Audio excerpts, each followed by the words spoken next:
We are honored to have the academician who will help to explore the nuances of postmodernism in various disciplines from literature and art to philosophy and social sciences.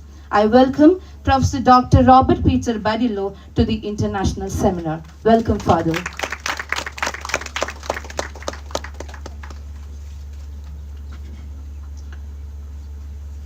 In this modern, fragmented world, we are blessed to have a leader who leads us and unites us in the best ways possible. Our manager, Reverend Father Verghese Veliapparambil. I welcome him in his absence. My heartfelt welcome to our principal, whose leadership and it turns challenges into opportunities and leads us with wisdom from multidisciplinaries. Welcome, ma'am. Now I welcome our assistant manager who keeps us motivated with his positivity. Welcome, Father.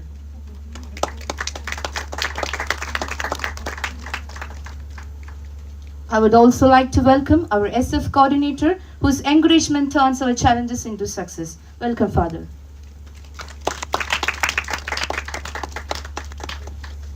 Next, I welcome the anchor in our storms and the leader in our victories, Professor C.D. Sebastian. Welcome, sir.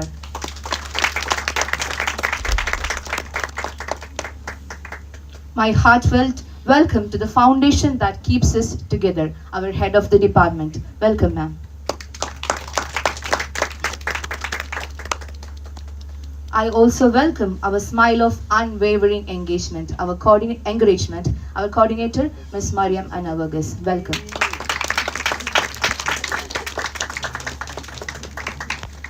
I take this opportunity to welcome all the respected chairs from the Department of Aided, various HODs and faculties from various departments. Welcome you all. Now I welcome all the faculties, research scholars, participants and our guests from various other colleges to this intellectual pursuit. Welcome you all. I also welcome my dear colleagues whose dedication and collaboration has helped to reach us this dream come true. Welcome my dear teachers. I also welcome the non-teaching staff. Finally, my dearest students, I believe that your greater potential and hard work are the keys to our success. Welcome everyone. Once again, I welcome each and everyone to the seminar and may God help you to engage yourself with the vibrant sessions that comes ahead. Thank you. Welcome you all. Thank you, ma'am. Next, to give a brief introduction about the seminar, let me invite Ms. Mariam Anna Verghese, Assistant Professor, Postgraduate Department of English. Ma'am, please.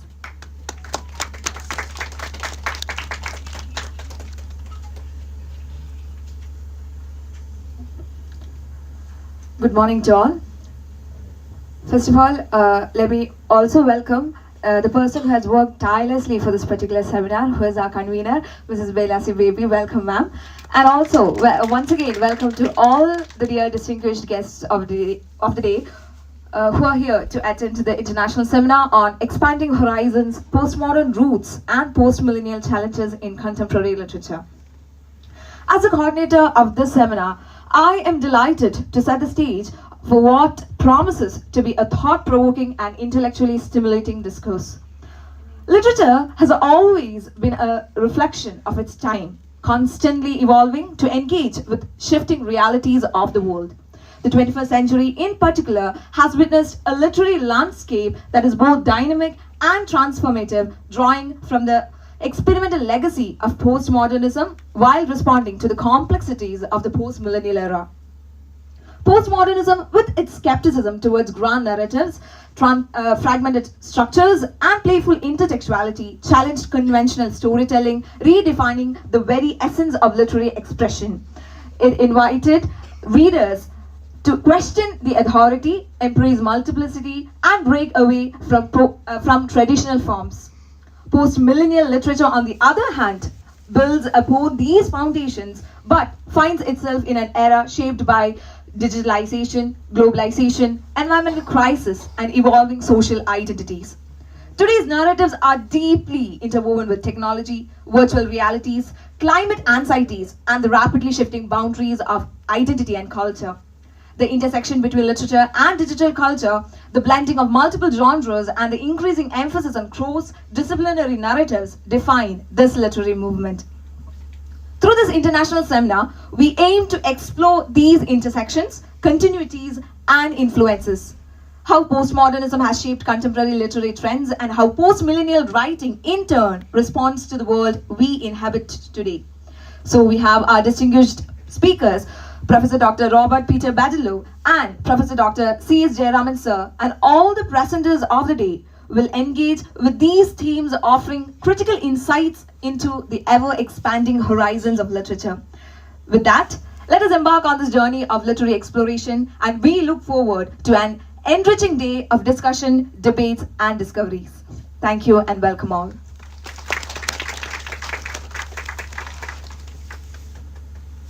Next, I would like to invite our Honorable Principal, Professor Dr. Pramada Ramachandran, for the Presidential Address. Your unwavering commitment and continued support have always inspired us to strive for excellence in every endeavor. Ma'am, please.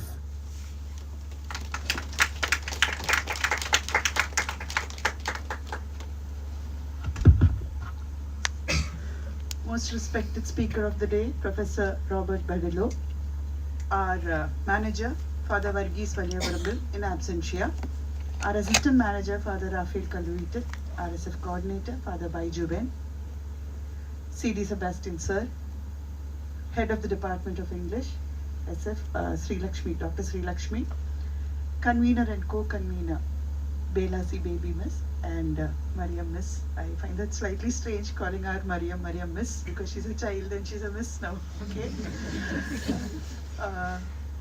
Teachers from outside this college, participants from outside this college, teachers of the Department of English SF, teachers from other departments of this institution, and dear students, a warm good morning to all of you.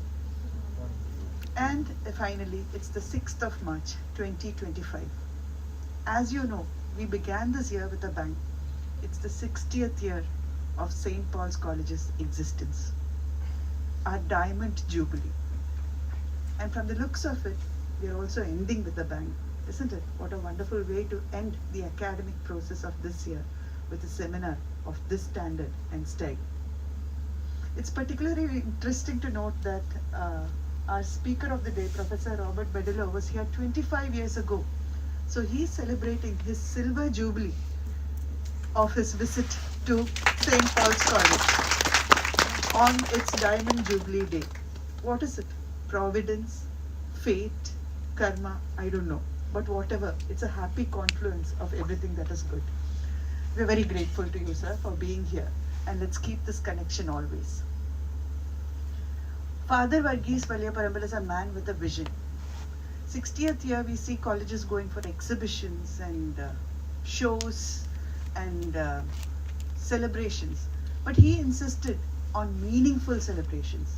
And what could be more meaningful than a seminar in this college, isn't it? So I thank him for his vision and for his patience, for being here, for doing this for us, for encouraging the academic process. And he is ably supported by two sentinels, as I always say, our Father Rafael and Father Baiju Ben, who leave no stone unturned when it comes to safeguarding all that St. Paul stands for. Professor C.D. Sebastian, I have to mention, because when I came here as a wide-eyed young teacher, Professor C.D. Sebastian was one of those people that we looked up to, what we should be, what we should do things. And like a savior, he came at a very difficult time for the English department, and look what he's turned it into. I think we could never, ever say thank you enough, sir, for what you have done for us. And talking about the English department, the postgraduate English department, when I joined as principal last year, I was at my wit's end. I didn't know what to do. But look at what C.D. Sebastian sir has done, and what an able student Dr. Sri Lakshmi is, because she's turned the department around from a department that I should admit made me doubt, oh God, how will I move forward? Today I think, okay, it's the English department, the postgraduate department of English. I know they'll do a good job. Thank you so much for doing this. And then Yeah, the English department, Bela and Mariam, I need not mention them in special because each one of them, I'm not mentioning each one's name, I'm not mentioning the other, each one of them has come together to create something so very beautiful. And that is my gratitude. And now let me talk about your seminar. I have to say something. As usual, I asked Google, but then I threw my hands up. I said, no way. I just cannot understand what is going on. Modernism and postmodernism and millennium. And but in the end, what I felt was, some people do have this attitude. Language is just a means of communication. But when I Googled, I realized language is not just a means of communication, isn't it? Just like science, just like all the other sciences, language is an instrument of change. That is what you are doing in society. A voice for those who do not have voices. A place for those who do not have homes. I was dazzled when I saw the scope of your sub-themes. Everything that can be included, life as a whole has been included in your themes. For that, I truly appreciate you and thank you. The participants from outside, I hope the day you spend here is fruitful. The students over here, this is an experience you will never forget. Let everything that can happen, the good that can happen, happen. And may this seminar be the beginning of many things beautiful. Wish you all the very best. Good luck. Thank you all. Thank you, ma'am. Thank you so much. Next, for the inaugural address, I kindly invite Reverend Father Jacob Baijuben, the Self-Finance Coordinator of St. Paul's College. Father, please. A warm good morning to one and all. There shall be showers of blessing. There's a promise of God, and there shall be seasons refreshing sent from the Savior above. It's a beautiful prayer that we began this seminar with. Expectation, a prayer that's being realized today, having begun our seminar very auspicious way, and we have a beautiful community gathered here, a gathering, as the dignitaries were introduced. We have representation from all our nearby colleges, students and faculty members, from St. Xavier's, Alvey, as St. Albert's, then St. Teresa's, Bharadamada, Rajagiri, and the rest. All of them had promised, and they have made their promise fulfilled. We were so glad. And considering the Department of English, the title of the subject we learn is Language and Literature. Language and Literature. Not belittling any other subject of learning, English is unique because it's not learned from outside, it's actually more than from without, it is from within. We all are born, every child is born with the potential to speak, communicate. The human history, so from the very creation of first man and woman, the language was there. Either by, as an infant, maybe by gestures, symbols, signs. Then as we grow up, by expressing verbally, so language differs. But language is almost innate to man.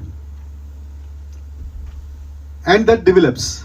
And all of you are from the Department of English, from various colleges, of course, and also our department, faculties are there from other departments too.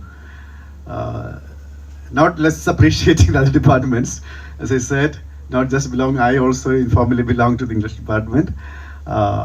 It's not a matter of pride negatively, it's a positive pride, as I said, it's a part of our existence.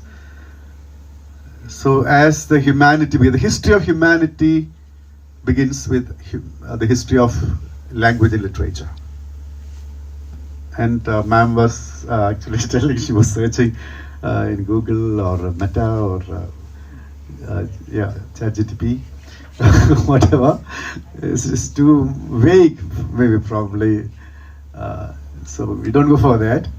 It's from experience, and then to say, and things are coming, and we have to close the sufficient time. By 9:30, 10:30, we'll start the next session.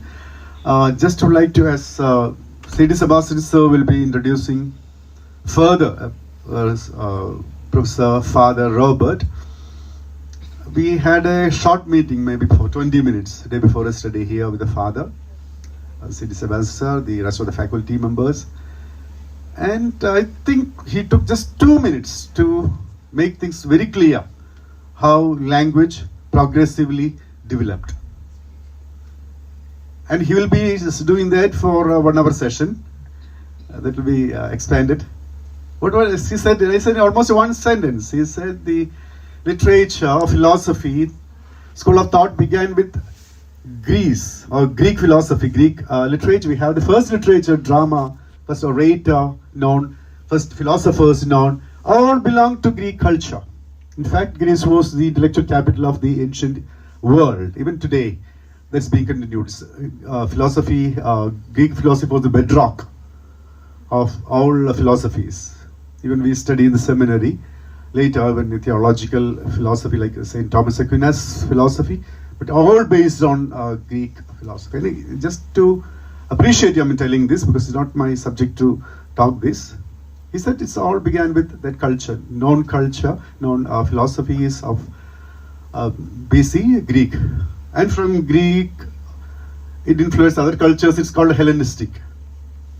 Then from Hellenistic, it came to BC and AD. Those times were Judaic and Christian literature.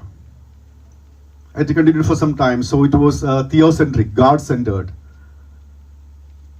Judaism, Jewish people, then Christians, Christian community, followers of Jesus, Judaic and Christian literature. Then came modernism, making man as the center of, so to say, homocentric literature, philosophy. Then to balance the two, you can't just ignore God and make man God, and so therefore it's a balanced way. That was modernism. And from that, next step, postmodern. I think that is the stream of a chain of thought that he's going to share with us. So Father Robert, traveling all the way from New York, University of New York, to India, because of your passion for this subject, for your mission as both as priest of God as well as man equipped with creative thinking, aesthetics. That's why you have become a professor of philosophy as well as professor of literature. So we are indebted to you, Father Robert, for your goodness, and it's been so positive, so praising, meeting everybody on the corridor, or even the, I would say, the watchman on the gate. He would say, "How a nice, handsome man," he would say. So that's the positive energy we are enjoying. So he is here with us to make us feel ennobled and more educated by presenting his subjects. And my final, in the absence of Father Verghese, the manager, it is my duty to, though as I said, I belong to self-financing department.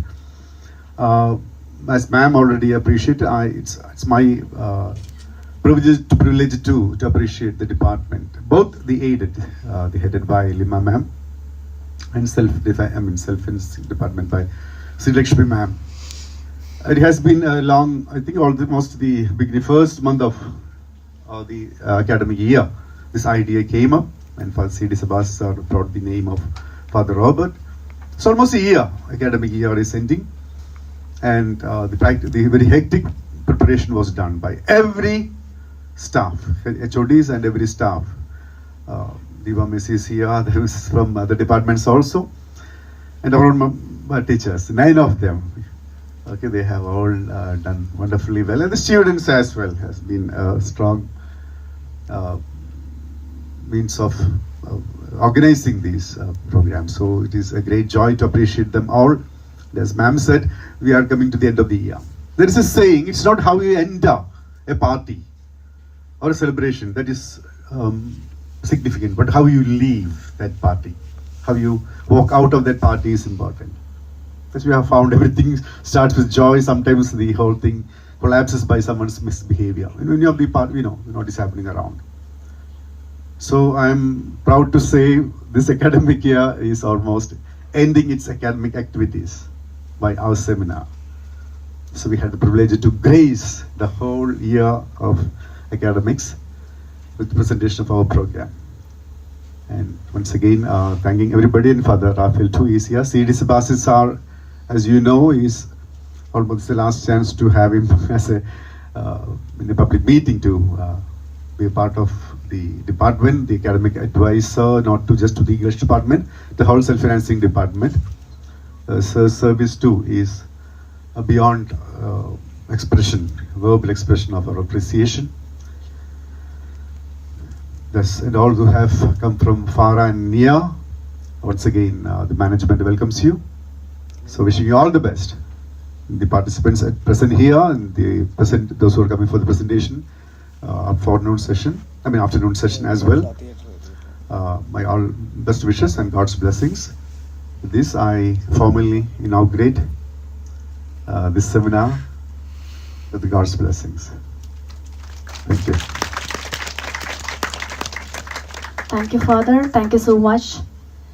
Light dispels darkness, just as knowledge removes ignorance and also holds spiritual value, representing purity, clarity, and divine blessings.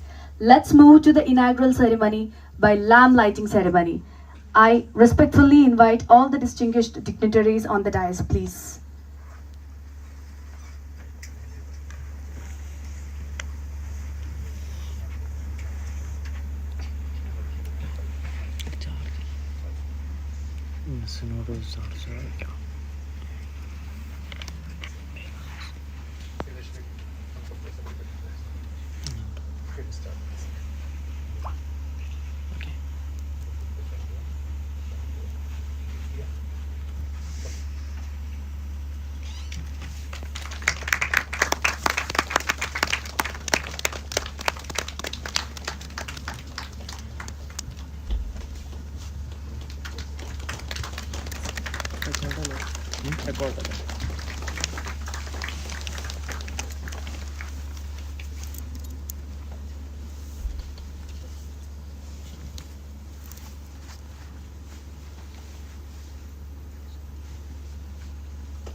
Yes, the one-day international seminar is finally officially inaugurated, and now let's move to the felicitation. And for the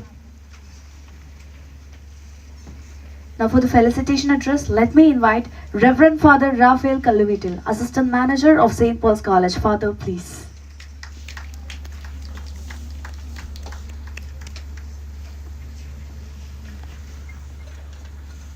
Very respected Father Robert,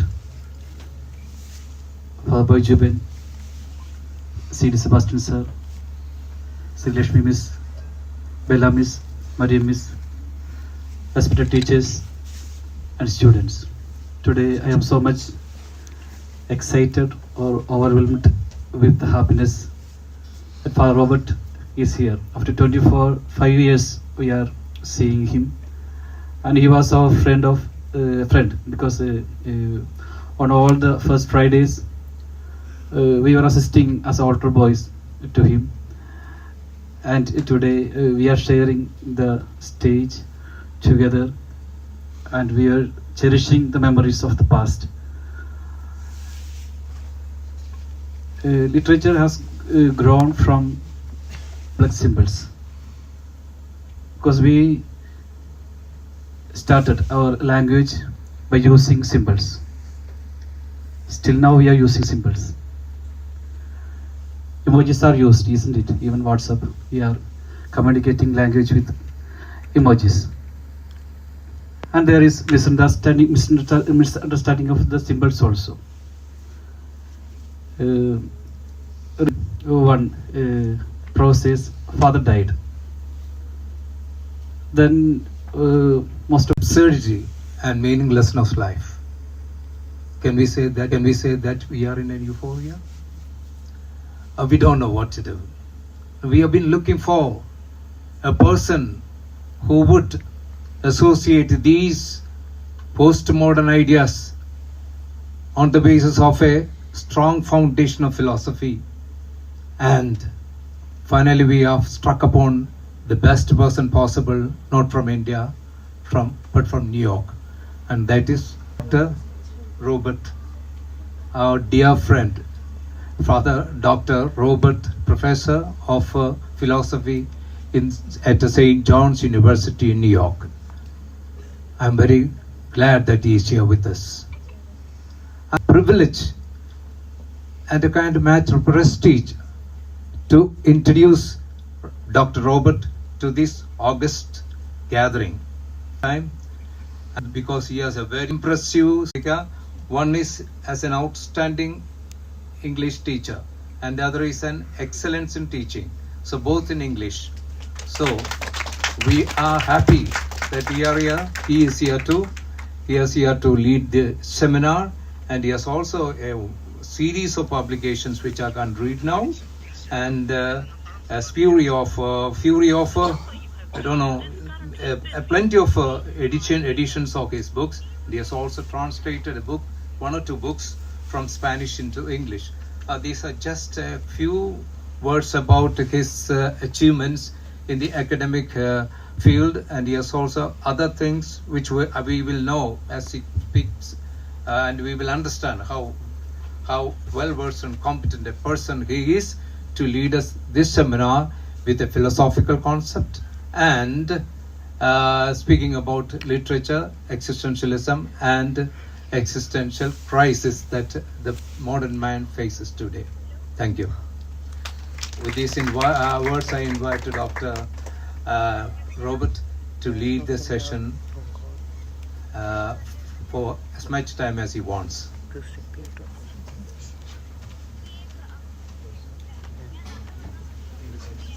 We'll take the chair. Chairs.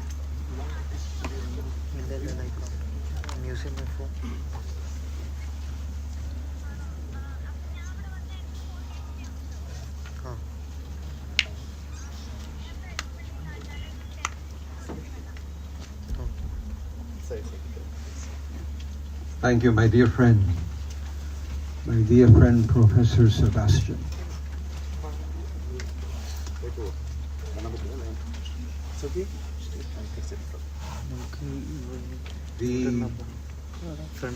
The student who led the prayer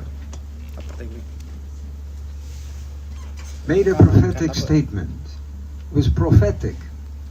There will be showers of blessings. And what does this tell to us? That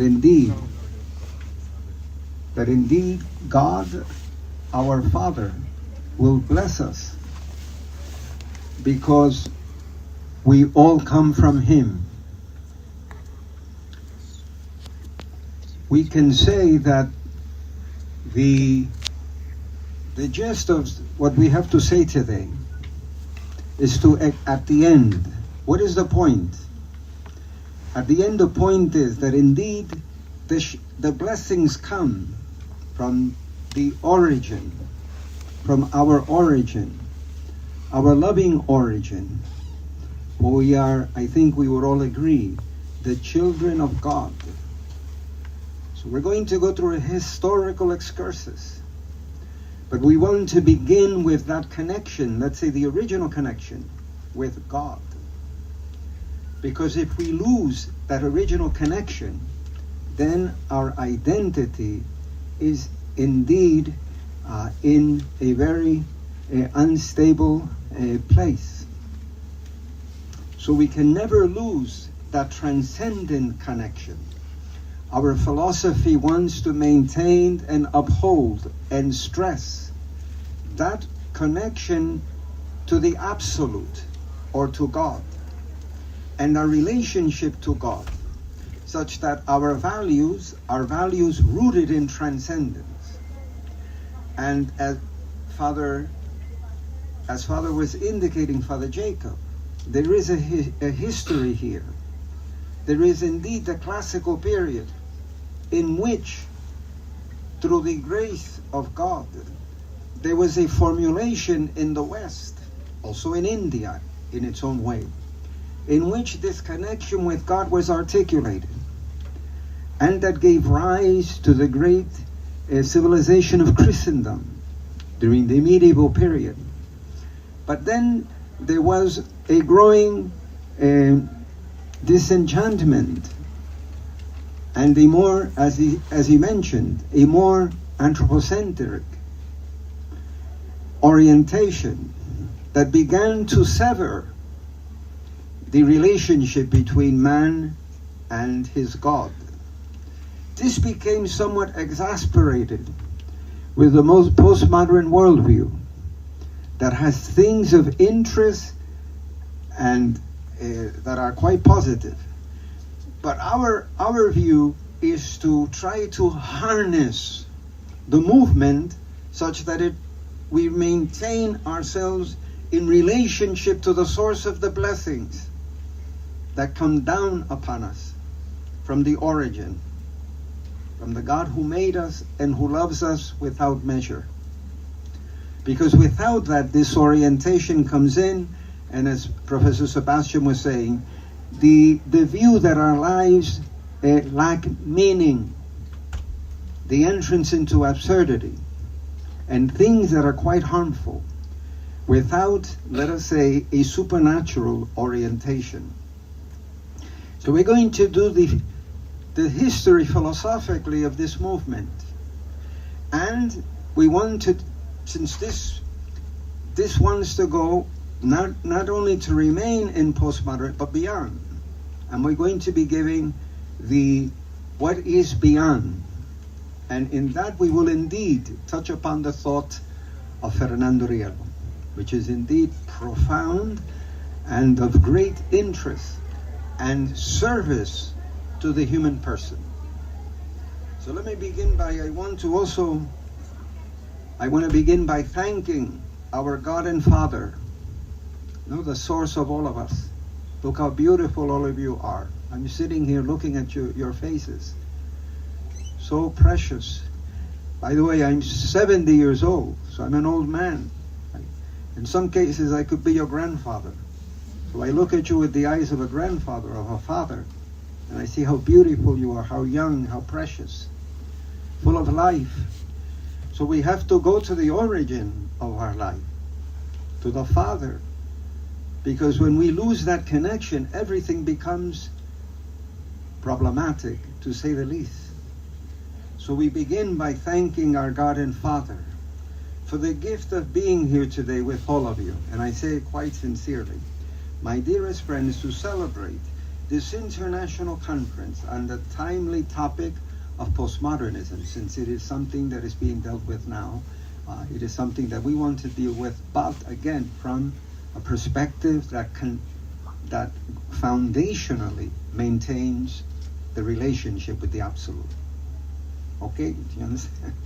So I would like to begin by sincerely thanking the manager of this college of St. Paul, Reverend Father Varghese, whom I met a few days ago, who as the head of his educational enterprise is rightly thanked for the felicitous orientation that he has given to this academic institution that gives God such joy and that does so much good in preparing the wonderful young students of India with a formation that is both human and intellectual. I also want to thank the other college authorities, Principal Dr. Pramada Ramachandran, Assistant Manager Father Raphael, and Coordinator Father Jacob.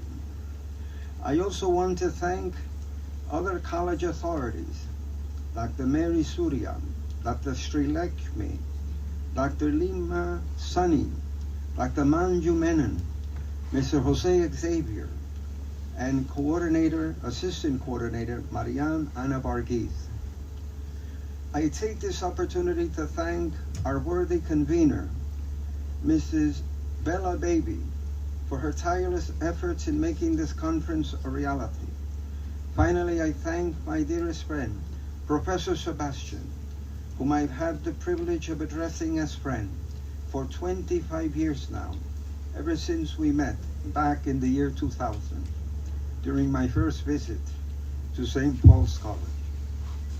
Thank you, distinguished friends who are here, and especially to our plenary speaker, Dr. C.S. Jayaraman.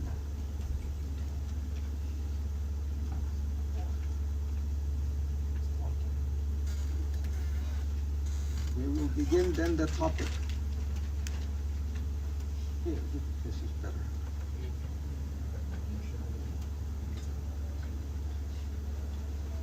Thank you.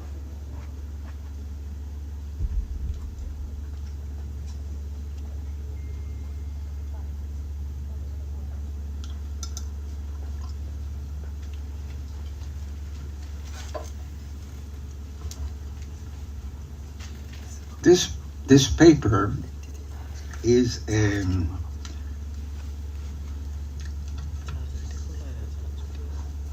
a bit thick, but from what I understand, it will be a project of publication. It's a sort of paper you sit down at a table and you read it and you think about it slowly and you begin to see the parts. So we will do our best to transmit the movement of the paper, because as Father Jacob rightly said, there is this movement that begins with the Greeks, and it is, I believe, very providential, very important, and that we can never lose, because to lose it would affect humanity terribly. It's like losing the orientation, the primary orientation that we should have. Postmodernism is a movement of critique, but we want to anchor the critique in this, let us say, original, we want to call it tradition, the original tradition, as we will say now in the paper. So bear with me a little bit. And once published, it will be accessible and we can sit. And I will, of course, be willing to have a session, even if in New York, online, where we can discuss aspects of it, because I think that there is, in the thought of Fernando Rielo, a great answer and a great anchoring of this movement. Okay. So thank you for your goodness, for being here, and for giving me this opportunity to share these thoughts. Okay. The title is The Philosophical Foundations. So we're going to look at the foundations of postmodernism, but we're going to look at it vis-a-vis, through the lenses of the Western classical tradition Father was speaking of, and modernism. Okay, but in the light of Rielo's genetic semiotics. I want to look at the original tradition, what happened in modernity, aspects of modernity that were embraced by postmodernism, and what postmodernism adds, and the kind of anchoring back to the absolute, the discourse, by means of the thought of Fernando Rielo. Does it make sense? Okay? All right. So this international seminar here at St. Paul's College in Kalamassery, Kerala, has as its objective the influence of postmodernist philosophical proposals, presumably those inspired by the works of Jacques Derrida and Jean-François Lyotard, among others, on postmodern and postmillennial literature. These thinkers, within the context of an epistemological frame, in view of their self-referential conception of language, reject attempts to enshrine, say, culturally fixed binaries in the case of Derrida, and the grand meta-narratives in that of Lyotard, as somehow transcending extramentally or extralinguistically the purported limits of language. Postmodernist thought is aligned within the context of a more Heraclitean notion that all is in flux, ever-changing, within a logic of becoming, impermanence and difference. This position is in contrast with an earlier, ancient classical tradition, let us call it the original tradition, that formulated from 5th century BC Athens to early 4th century Rome, the Athenian miracle that watered Rome, and the West, with a largely Platonic, though also in part Aristotelian, transcendent orientation, corrected in crucial ways by the Judeo-Christian worldview.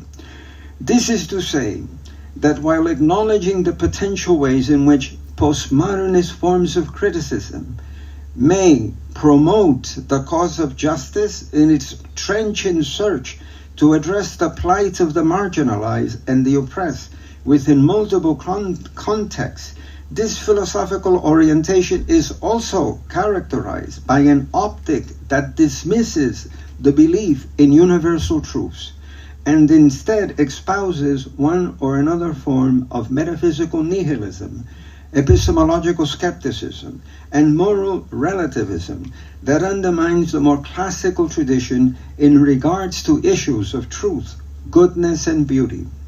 The position here is that postmodern thought itself consists in a broad epistemological orientation that is open to critical review so as to point the limits of some of its principal tenets.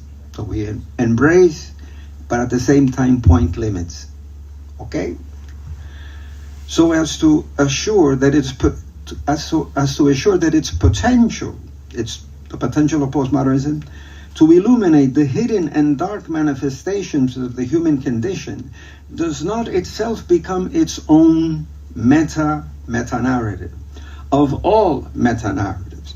Yet the anchoring of postmodern thought will not be carried out by simply restating the original tradition, going back, but by critical review of this tradition as a function of what Fernando Rielo's filosofia prima, that is, his genetic metaphysics, grounds his original genetic semiotics. So we're not just simply going to go back to the tradition as it was stated, but perfected in the light of this thought that anchors, and whatever is positive in postmodernism, amen.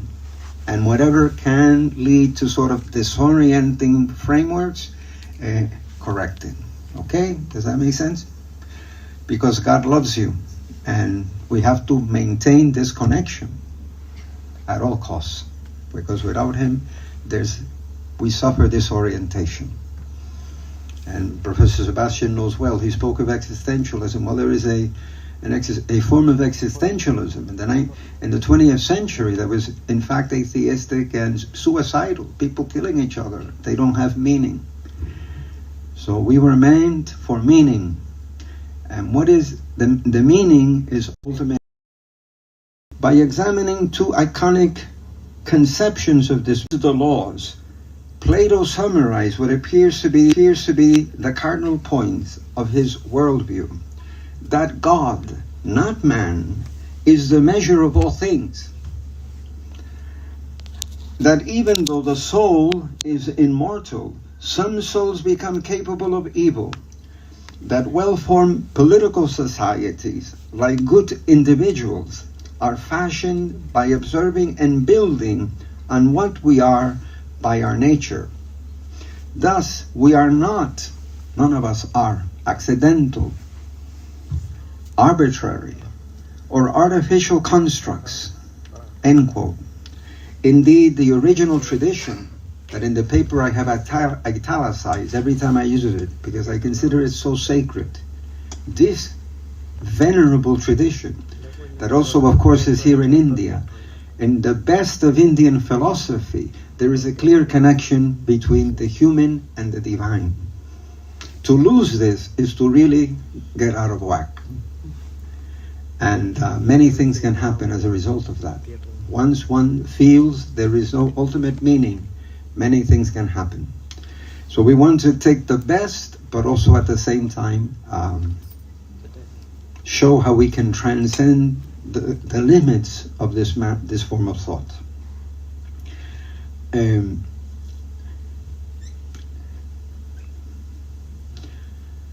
Indeed, the original tradition hails a worldview that upholds the reality of God and of man as made in the Imago Dei.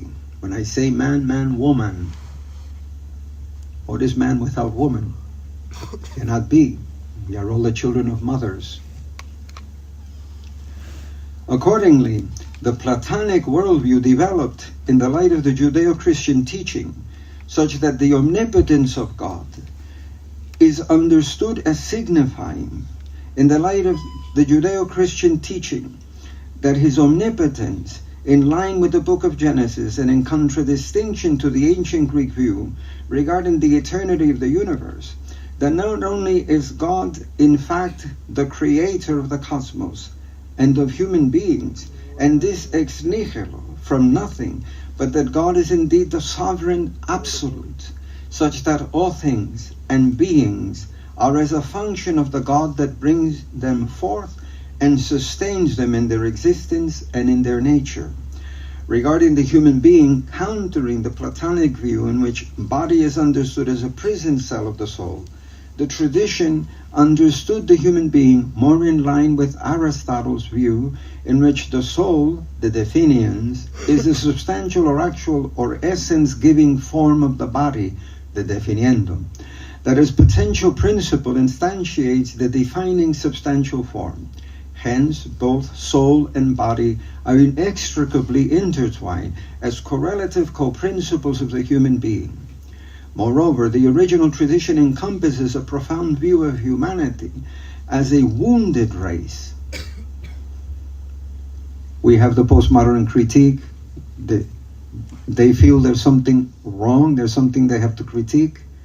Well, the original tradition acknowledged that humanity is a wounded humanity, and as such can commit errors, and hence there's, let's say, need of redemption.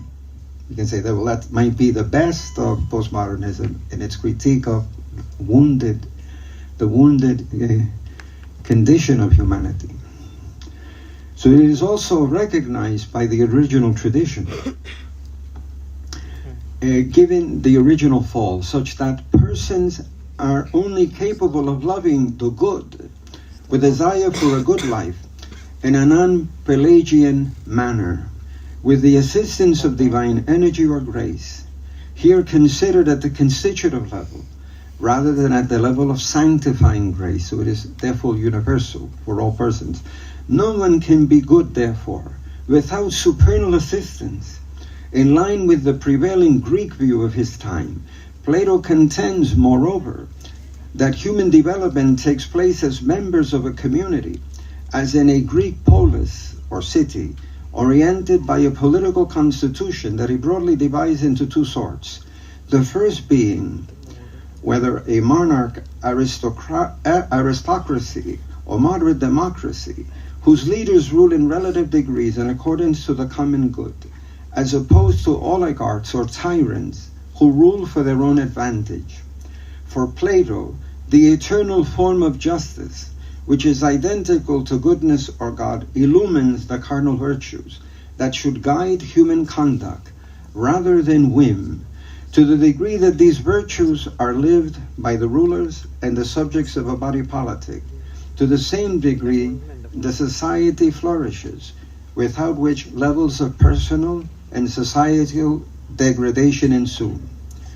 Thus, the original tradition underscores the ontological relationship of the human person with God, or the absolute, in terms of which humans exist and in terms of which they are inexorably related to God as the truth and the good, such that God alone is the measure of what is true and good, and certainly never human volition or caprice.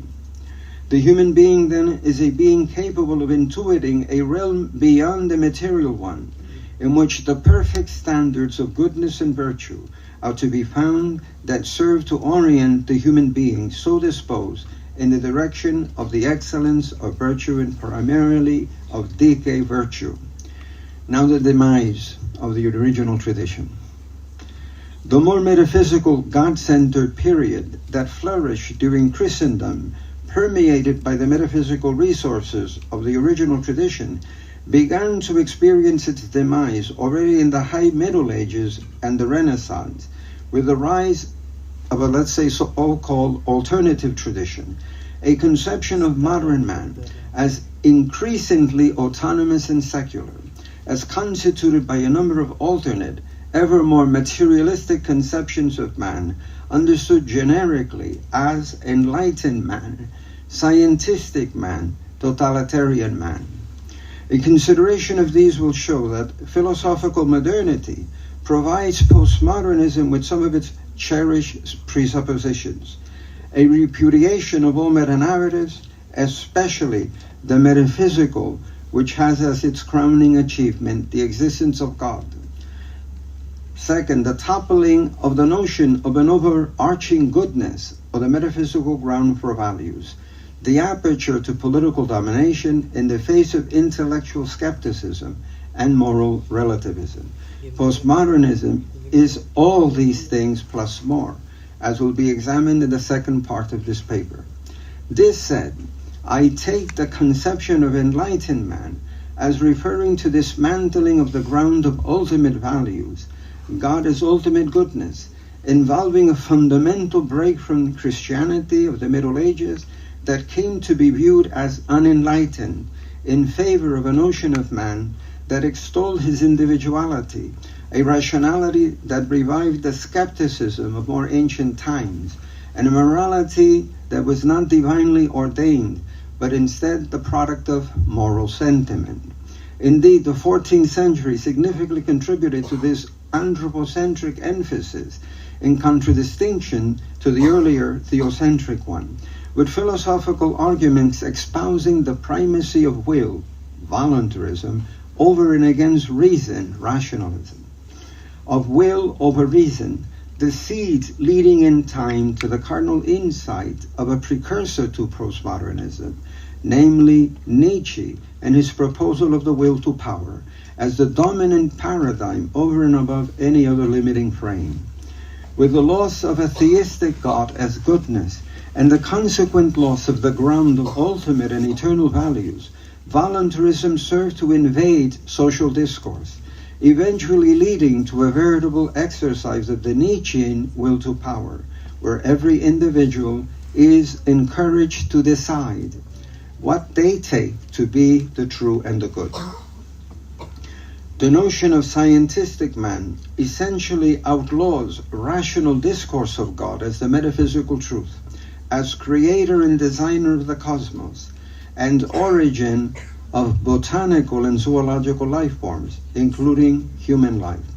Although the rise of modern science was replete with scientists who fundamentally embraced the original tradition, Copernicus, Galileo, Descartes, Harvey, Boyle, there followed a scientistic humanism that is in part responsible for the collapse of the original tradition in favor of an epistemological frame that limits true knowledge to that derived by the scientific method within the context of a spatial, temporal, material, and mechanistic Newtonian universe, in which there is no room for divine intervention or providence. Indeed, according to this, sciences have emerged flaunting a knowledge that the layman may regard with awe as partaking of a quasi-priestly superiority, oftentimes speaking outside of their field of expertise. In postmodern fashion, they are dismissive of anything transcendent, hence rendering judgments on matters for which they have no genuine authority. A case in point, you might have heard of him, Stephen Hawking, when he pontificates that we have no need for God, given the contradictory observation. Look at what he says, the contradictory observation, that quote, because there is a law of gravity, the universe can and will create itself from nothing. All right, while blatantly oblivious to the fact that gravity is something, no, rather than nothing. And he also says that the human race is just a chemical scum on a moderate-sized planet. Once the goodness and truth are no longer ultimately grounded in God or the absolute, then there is the possibility that powerful forces enter this metaphysical and existential void in a manner that, while espousing atheism, produces tyrannical man or despot, by which a body politic is at the mercy of a totalitarian political system that dictates what is good and true according to the interests or whims of those with the reins of power. A society bred on such enlightened and scientific attitudes provides the conditions for the introduction, say, of a Marxist ideology, in which the God-given autonomy of the human being under God is gravely undermined. In such totalitarian nations, headed by a charismatic dictator, ideology is used to control every aspect of their citizenry, including the political economy, system of education, the arts, sciences, and even private life morality of their subjects. In such totalitarian worldviews, one envisions the rise of a threatening cultural milieu that aggressively imposes its divisive ideology while inhumanly cancelling all dissent without pity or the prospect of redemption. This Marxist view of reality as essentially a matter of class conflict and warfare is part and parcel of the postmodern mindset, in which paradoxically postmodernism turns itself into the grand inquisitor of all schemas, that while imposing its denial of ultimate principles, itself stands, as it were, as the grand narrative of meta-narrative critique. This said, however, let us clarify that in line with Merrill Westphal, this paper sees positive contributions of the so-called atheistic philosophers of suspicion, namely Friedrich Nietzsche and Karl Marx, including Sigmund Freud, and their critique of religion, or for our purposes, religious meta-narratives grounded in the so-called Christian metaphysics, as being actually rooted in the prophecies of the Old Testament, prophets such as Amos, Isaiah, and Jeremiah, and Jesus in the New Testament. Westphal states, quote, "What if biblical prophets, apostles, and Jesus himself were the originators of the suspicion against the piety of the covenant people of God?" End quote. Briefly, what he means is, Nietzsche contends, in line with Jesus' own critique of the Pharisees, that persons in the name of religion may use their own will to power to mete out revenge on those they view as their rivals. Regarding Freud, he holds that Freud's rejection of religion stems from viewing it as a wish fulfillment, the truth of which lies in that oftentimes those who profess the Christian faith do indeed create God into what we wish him to be, For example, a godfather figure to protect us from the inclemency of nature's forces, a retributive God or judge who would be sure to give our enemies their due as we egotistically see it, and yet the same God would be especially merciful with us. Finally, the positive point he upholds in Marx is that Marx calls out the German state that although being professedly Christian was unduly oppressive, all the while deceiving itself into thinking it was following Christ's teachings of justice. This said, however, the view here is that modernity provides postmodernity with the roots of some of its major tenets: the denial of an absolute subject or God, the meta-narrative, as the origin and creator of all that is, and as the foundation of all values. Indeed, the modernist view favoring voluntarism provides the ground for the postmodern position that everyone is their own center of power. The individual and not science of political governance guides one's freedom. It is solely one's own decision of what one takes to be the true and the good for oneself that matters, however shifting and impermanent these values may be. Now, the second part of the paper, philosophical postmodernism and its, let's say, prominent proponents. Structuralist precursors to philosophical modernism, de Saussure and Levi-Strauss.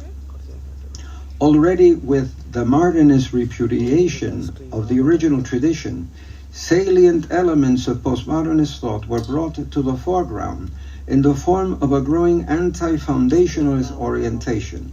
Other elements constitutive of the postmodern worldview can be traced to the work of Ferdinand de Saussure, considered the father of structuralism, who held that humans share certain fundamental characteristics embedded in language, and that the nature of such structures is in the form of a binary arrangement wherein meaning is derived by distinguishing differences between things. This is to say that language is a system of signs and signification, where the semiotic elements are only understandable in relation to each other and the system proposed. Primary among these relational elements of language are binary opposites that are defined and set off against one another as mutually exclusive terms, the means by which units of language have value or meaning, with each unit defined in reciprocal determination with another term. A typical example is how hot becomes meaningful in relation to its structural complement cold, and vice versa. Although work, the Tractatus. Yet Wittgenstein does not offer a retraction in relation to his earlier work. He claims that the Tractatus is correct, but is limited in scope, in the sense that there must be an underlying ground in which meanings are stipulated for anchoring discourse of objects that transcend language. Quine, in Word and Object, for his part, argues the meanings of terms and propositions are inscrutable and underdetermined if one seeks meaning as a simple correspondence of terms. For sure, this is why the logical positivist project failed, as it attempted to simplistically reduce theoretical terms to observational ones. Quine points out that meaning is holistic and thus involves a more coherent approach. As a result, the notion of the verification and falsification of statements or theories is not as simple as a lone corroboration or failure of some prediction. Many relevant nuances and gradations of meaning are overlooked in a one-to-one comparison.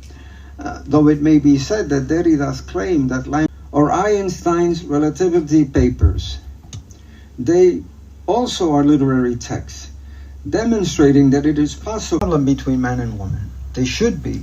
They have the capacity.